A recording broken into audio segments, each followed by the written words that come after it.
From the Detroit Free Press, I'm Robin Chan with today's Voice Briefing. It's Tuesday, January 6th, 2026.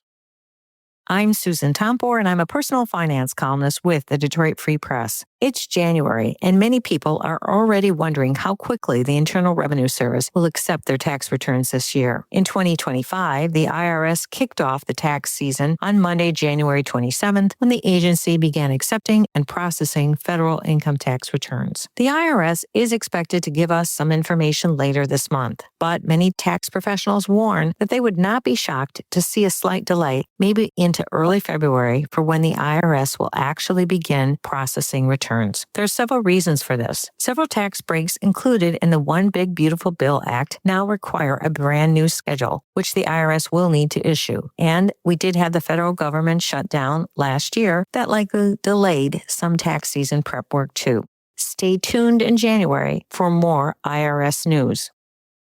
For the Detroit Free Press, I'm Keith Matheny. A sick bald eagle, unable to fly or stand, was found in the Upper Peninsula's Keweenaw Peninsula on New Year's Day, and the bird later tested to have blood lead levels so high an instrument couldn't even read them. It highlights a persistent environmental concern with lead in the environment and its impacts on raptors and other animals. According to an Upper Peninsula wildlife rehabilitator who took in the sick bald eagle, every eagle that comes in has some level of lead in its blood, and a majority need treatment for lead poisoning. The poisoning comes from the raptors ingesting lead bullet fragments or lead shot pellets, or fishing sinkers and jig heads, as the birds feed on fish, dead animals, or otherwise pick up the lead in their surroundings. A lead fragment the size of a grain of rice is lethal to a mature bald eagle. A 2022 West Virginia University study found 47% of bald eagles and 46% of golden eagles had signs of chronic lead poisoning, and up to 1/3 had acute lead poisoning. The use of lead shot for hunting waterfowl was banned by the U.S. Fish and Wildlife Service in 1991. Non-toxic ammunition is also required at many federal parks and wildlife refuges. But for upland game and deer hunting, many states, including Michigan, still allow lead ammunition. The DNR encourages hunters to voluntarily switch to non-toxic alternatives such as copper or copper alloys.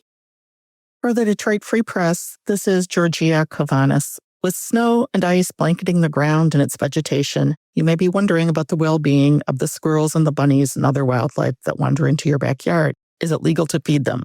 Is it legal to supplement what nature already provides? Well, it's illegal to feed deer in Michigan's Lower Peninsula. And while some municipalities may have laws against feeding furry friends, there's no statewide law prohibiting it. Still, the Department of Natural Resources recommends you don't feed wild animals. For the complete story, go to freep.com. Find more from the Detroit Free Press on freep.com. That's FREEP.com.